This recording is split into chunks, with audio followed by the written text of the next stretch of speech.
እንግዲህ የገና አባት ሳንታ ክላውስ ነው። ሳንታ ማለት በላቲን ቅዱስ ማለት ነው። ሴንት ይባላል በእንግሊዘኛ። ክላውስ ወይም ኒቆላውስ ማለት ነው። ቅዱስ ኒቆላውስ እንደማለት ነው። እሱ የገና አባት ብለው የሚጠሩት ቅዱስ ኒቆላውስ ብዙዎች በደንብ ነገሩን ካለማወቅ የተነሳ የፈረንጆች የምዕራባዊ ብቻ አድርገው የመሳል ጠባይ አለ። ይሄ ግን ስህተት ነው። ቅዱስ ኒቆላውስ በ325 ዓመተ ምህረት በኒቂያ ከተሰበሰቡ 318 ሊቃውንት አንዱ ነው። ቤተክርስቲያን የቅድስና ማዕረግ ሰጥተዋለች።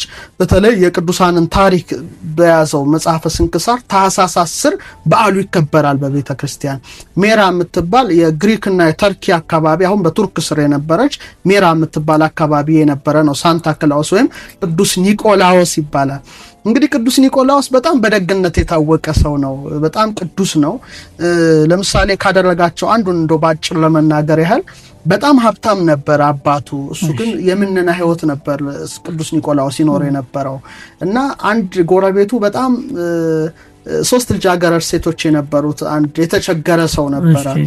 ምን አደረገ? አይ እንግዲያውስ ገንዘብ ስላጣው ልጆቼን ወደ ሴተኛ ዳሪነት ማሰማራት አለብኝ ብሎ ይህን ሲያስብ ቅዱስ ኒቆላዎስ ሰማና ልጆቹ ወደ ኃጢአት ከመግባታቸው በፊት ብሎ ከአባቱ ሀብት ላይ 100 መክሊት ወርቅ በቀራጢት ቋጥሮ ደጁ ላይ ያስቀመጠለትና ያ ሰው ድንገት ሲወጣ ደጁ ላይ የሆነ የተቋጠረ ነገር አለ። ሲከፍተው ወርቅ ነው። ኬት መጣ ይሄ ነገር ብሎ ደስ ብሎት ልጁን ለባል ዳረ።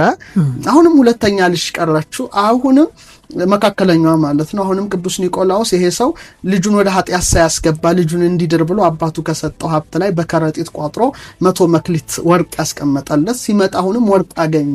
ይሄ ነገር ተአምር ነው ብሎ እንደገና ልጁን ዳረ። መጨረሻ ላይ ግን ማን ወርቅ በከረጢት ቋጥሮ ቤቴ ድረስ የሚያመጣልኝ እስቲ ልፈልገው ብሎ ተደብቆ ሌሊት ቁጭ ባለበት ሰዓት ለሶስተኛ ልጁ መዳሪያ የሚሆን ደግሞ አሁንም ከአባቱ ሀብት ላይ ኒቆላዎስ በከረጢት ሲያስቀምጥ አገኘው። ምን ነው እንዴት ነው ይሄን ምንም ሳምሰጠኝ ባለው ጊዜ አዎ ልጆቹ ወደ ኃጢአት እንዳይሄዱ ከአባቴ ሀብት ላይ ከኔ ከሰጠኝ ላይ ነው እንዳለ የሰጠው ካለው አዘነ፣ አለቀሰ እና ቅድስናው በዚህ ታውቋል። ስለዚህ ብዙ በድረገጽ ላይ የሚጻፉ ዕውቀትን መሰረት ያላደረጉ ቅዱስ ኒቆላዎስን ሌላ አድርገው አጠልሽተው የሚጽፉ ሰዎች አሉ። ይሄ እንግዲህ የዕውቀት ክፍተት ነው እንጂ ቅዱስ ኒቆላዎስ በ318 ሊቃውንት መካከል ነው። ቅዱስም አባት ነውና ስጦታ በመስጠት ስለሚታወቅ ብዙ ጊዜ ምዕራባውያኑ ግን መቀባባት ይችላሉ። ካራክተር የኮካ ማስታወቂያ በምን ጺም አድርገው ይሄን ከለርፉል ስለሚያደርጉት ደግሞ በብዛት ይሄ ደመቅመቅ ያለ ነገር የተመልካቹን ትኩረት ስለሚስብ አማናዊነቱ ይልቅ አርቲፊሻል ነገሩ እየበዛ ነው እንጂ የገና አባት ተብሎ የሚጠራው ቅዱስ ኒቆላዎስ ስጦታ በመስጠት የታወቀ ነው። ለዚህ ነው ከረጢት ተሸክሞ ይስሉታል። በተለይ እነሱ ደግሞ የአዲስ ዓመት ከመሆኑ አንፃር ብዙ ስጦታ የሚሰጣጡበት ዓመት ስለሆነ ከስጦታ ጋር አገናኝተው የሚያደርጉት እንጂ ከልደተ ክርስቶስ ጋር ያው ብዙም ዝምድና የለውም። በእርግጥ የቤተ ክርስቲያን አባት ነው፣ ቅዱስ አባት ነው፣ ስጦታን በመስጠት የታወቀ ነው። ብዙ የቤተ ክርስቲያን ሊቃውንት እና አባ ጊዮርጊስን የመሳሰሉ ስለ ኒቆላዎስ ጽፈዋል። ጥሩ ነው። ደስ የሚል ነገር ነው።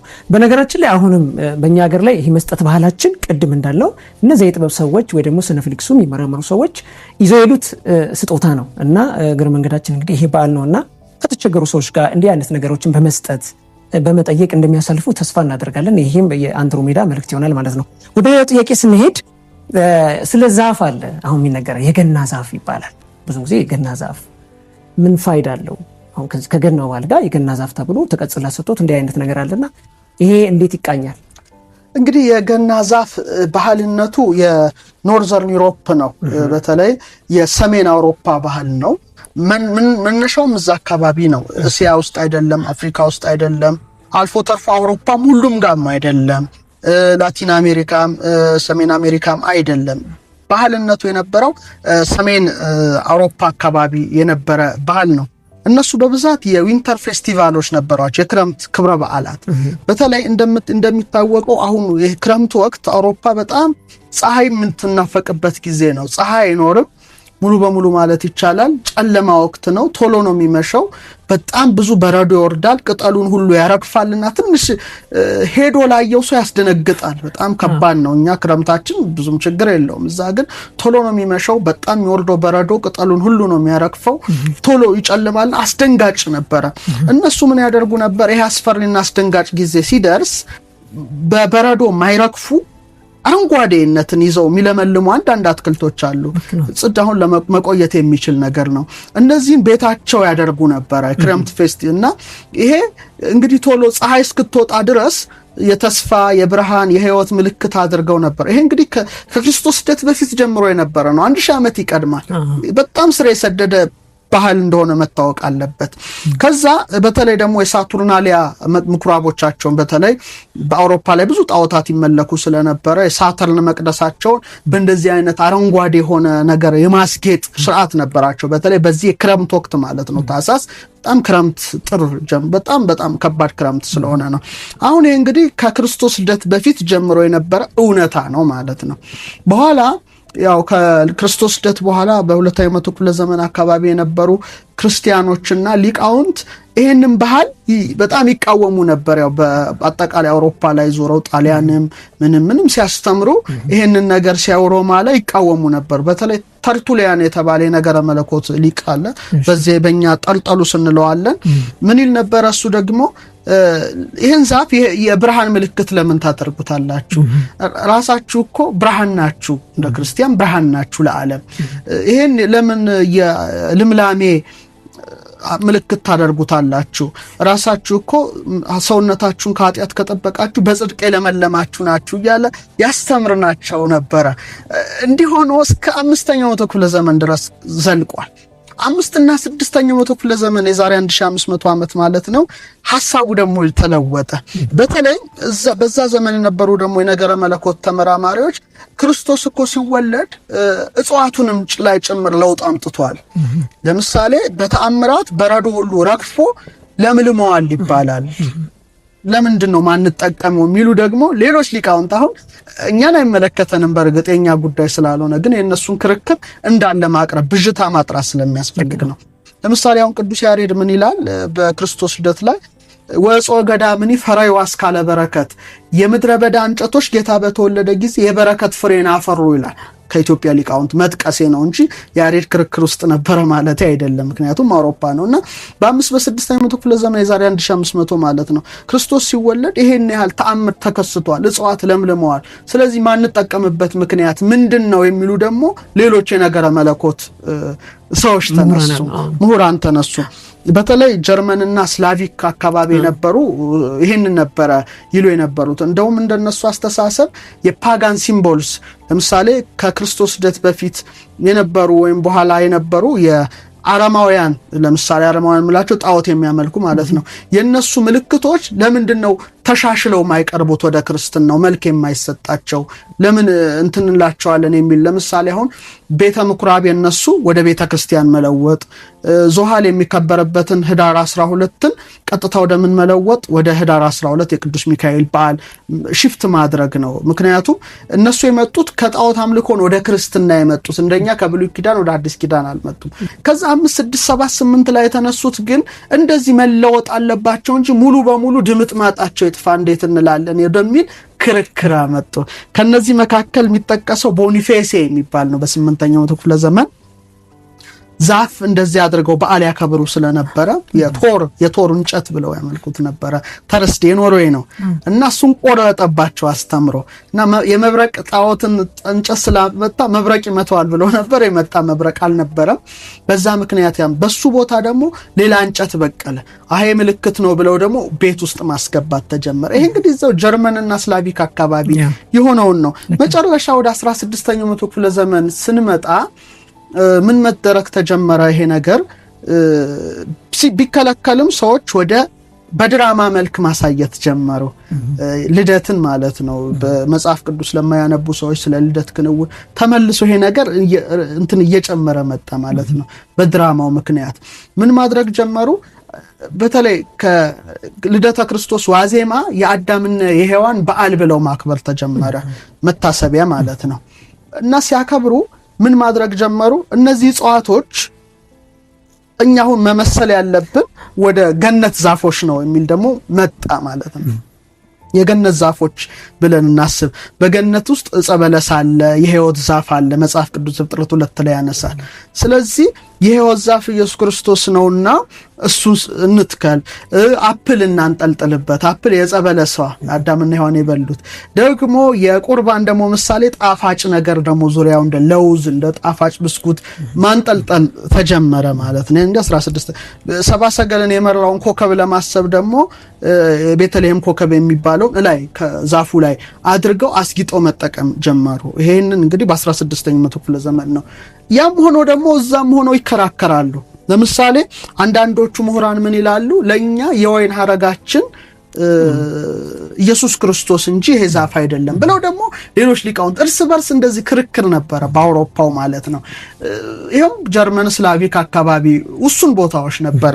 በጣም የደመቀው ደግሞ የታወቀው ግን እንግሊዝ ላይ እንኳን ከ1840 በጣም ቅርብ ነው እስከ 1850 ንግስት ቪክቶሪያና ልዑል አልበርት የነበሩበት ዘመን ነው። የጀርመኖችን ባህል ስለምታቅ ልጆቻቸው ምናምን ሰብስበው ትልቅ የገና ዛፍ የሚለውን በአንቆጥቁጠው አከበሩ። ያ ለንደን ኒውስ ላይ ወጣ። ያ መነጋገሪያ ሆነ ሀገር ውስጥ። ከዛ በሁለት ዓመቱ ደግሞ አሜሪካ ፎቶአቸው ወጣ። ከዛ ስር እየሰደደ መጣ ማለት ነው። ከጀርመን ተሰደው የሚሄዱ ብዙዎች ደግሞ ወደ ለያዩ ሀገሮች ማስተላለፍ ጀመሩ። ይሄ ነው እንግዲህ በስደተኞች ተስፋፍቷል በጣም ቅርብ ድረስ እና በ1890 አካባቢ ደግሞ ኤዲሰን መብራት የሰራበት ስለሆነ ክሪስማስ ላይት መደረግ ተጀመረ። እንደገና በ1895 ቤተ መንግስት አሜሪካ ቤተ መንግስት በዘመኑ የነበረው መራሄ መንግስት ትልቅ ዛፍ አድርጎ ክሪስማስ ላይት አድርጎ አከበረ። ከዛ በኋላ ዘመኑ ያው ቴሌቪዥኖች ምኖች የመጡበት ስለሆነ በመላው ዓለም በጥቂት ጊዜ ሊስፋፋና ሊቆጣጠር ችሏል። እንግዲህ ታሪካዊ ዳራው ይሄ ነው። እንዲህ አይነት ነገሮች አሉ። ሌላው የመጨረሻው ጥያቄ እንግዲህ ጨዋታ ነው እና ክቡራን ተመልካቾቻችን እንግዲህ የገና ጨዋታ ነው። እስቲ በገና ጨዋታ ላይ ብዙ የሚባል ነገር አለ። በገና ጨዋታ አይቆጡም ጌታ ይባላል። በገና ብዙ ነገር ተብሏል። የገና ጨዋታዎች አሉ፣ የቤተሰብ ጨዋታዎች አሉ። ገና ቤተሰብ ነው የመሰብሰብ ነገሮች አሉና እና ይሄንና የገና ዳቦ ጋር እስቲ አያይዘህ መምህር ሮዳስ በዚህ በኩል እስቲ ያለው ዳራ ምንድን ነው? ስለ ገና ጨዋታ ትንሽ እንጫወት። እሺ መልካም ነው። እንግዲህ የገና ጨዋታ በኢትዮጵያውያኑ ነው። ያ ምዕራባውያን ትውፊት ስለሆነ ያው እንዳለ ነው ያስቀመጥኩት። እንግዲህ ተመልካቾቻችን አድማጮቻችን የራሳቸው እይታ ሊኖራቸው ስለሚችል ነው እንዳለ ያስቀመጥኩት። በእኛ ግን መናገር ይቻላል፣ ምክንያቱም በእነሱ ባህል መከራከር ይከብደናል። ለኛ በእኛ ገና ጨዋታ እነሱ መከራከር እንደማይችሉት ማለት ነው። እንግዲህ በገና ጨዋታ የገና ዳቦ በጣም የተያያዙ ነገሮች ናቸው። በተለይ ትልቅ ዳቦ ነው ለገና የሚደፋው። ከየትኛውም ጊዜ በበለጠ በትልቅ ገበር ምጣድ ከላይም ከታችም እሳት ተደርጎ በጣም ትልቅ ዳቦ ነው የሚጋገረው። እንደውም አንድ ምሳሌ አለ። አንተም ጨካኝ ነበርክ፣ ጨካኝ አዘዘብህ፣ እንደገና ዳቦ እሳት ለቀቀብህ ይባላል። በጣም እሳቱ ከባድ ነው። ትልቅ ዳቦ ሆኖ ነው የሚወጣው። ምንድነው ይሄ? ቤተልሔም ማለት ራሱ ጌታ የተወለደባት የዳቦ ቤት ማለት ነው። ቤተ ህብስት ማለት ነው። እንጀራ ቤት ዳቦ ቤት። አዎ ቤተ ህብስት ማለት ነው። እኛ እንግዲህ ህብስትን እንጀራ ብለን ስለምንተረጉም ነው እንጂ የህብስት ቤት ማለት ነው። ስለዚህ እውነተኛው ህብስት ኢየሱስ ክርስቶስ መወለዱን ለማሰብ ትልቅ ዳቦ ይደፋል። ይሄ መታወቅ አለበት። ሌላው አድባር ኮኑ ህብስት ህይወት ይላል ያሬድ። እንግዲህ እና ያለ ማሰብ ትልቅ ዳቦ ይደፋል። ሌላው የገና ጨዋታ አለ። በገና ጨዋታ አይቆጡም ጌታ ይባላል። ንጉሠ ነገስቱ፣ መሳፍንቱ፣ መኳንንቱ፣ ደጃዝማቹ፣ ቀኛዝማቹ ቢትወደዱ ፊታውራሪው ከሎሌዎቻቸው ጋራ ወይም ከወታደሮቻቸው ጋራ ይጋጠማሉ። ንጉሠ ነገስቱ በአንድ ወታደር ቢፈነከቱ ልቆጣ አይሉ ልክሰስ ልውቀስ አይሉ ንጉስ ነኝ ብለው። ስለዚህ በገና ጨዋታ አይቆጡም ጌታ ይባላል።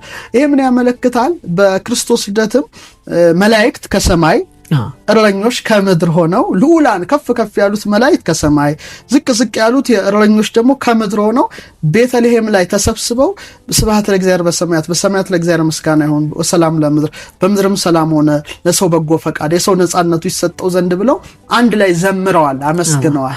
ስለዚህ በክርስቶስ ደስ ሰላም በክርስቶስ ደስ ፍቅር ስለመጣ ልዑላን የሆኑት ንጉሠ ነገስቱ ሊሆን ይችላሉ፣ ከልዑላን ወገን ሌሎችም ሹማምንት ሊሆን ይችላሉ፣ ከወታደሮቻቸው ጋር ህዝቡም ትልልቅ አባቶች ጌቶች የሚባሉ ደግሞ እንደዚሁ ይጣወ ከሰራተኞቻቸው ጋር ይጋጠማሉ። ምንድነው የሚያመለክተው? በክርስቶስ ልደት መላእክት ከእረኞች፣ እረኞች ከመላእክት ጋራ በህብረት መዋላቸውን የሚያመለክት የተቀደሰ ትውፊት ነው። ለዚህ ነው ገና ጨዋታ አይቆጡም ጌታ መላእክት ከእረኞች ጋራ መዋላቸውን በክርስቶስ ልደት አንድ ላይ ሆነው መዘመራቸውን ለማሰብ በገና ጨዋታ አይቆጡም ጌታ ተብሎ ንጉሠ ነገሥቱ ከታች ካለው አገልጋይ ጋራ አብረው ይጫወታሉ። ይህ እንግዲህ በሀገራችን ያለ የተቀደሰ ኢትዮጵያዊ ትውፊት ነው። አዎ ይህ እንደዚህ አይነት ትውፊቶች እንግዲህ የቀድሞ ነገስታት በኢትዮጵያዊ ማንነት ላይ አለመደራደራቸውን የሚያሳይ ነው። እስቲ መጨረሻ ላይ እስቲ ምንድን ነው የሚያስተላልፉት መልእክት? እንኳን ለጌታችን ለመድኃኒታችን ለኢየሱስ ክርስቶስ የልደት በዓል እንኳን አደረሳችሁ ላለው የክርስቶስ ልደት ፍቅር የተመሰረተበት፣ ሰላም የተመሰረተበት፣ መላእክትና እረኞች በአንድነት ሆነው የዘመሩበት ከዓመተ ፍዳ ወደ ዓመተ ምሕረት የተሸጋገርንበት ስለሆነ የሰላም የፍቅር የበረከት በዓል እንዲሆን ለሁሉም ኢትዮጵያውያን እንኳን አደረሳችሁ የሚል መልእክቴን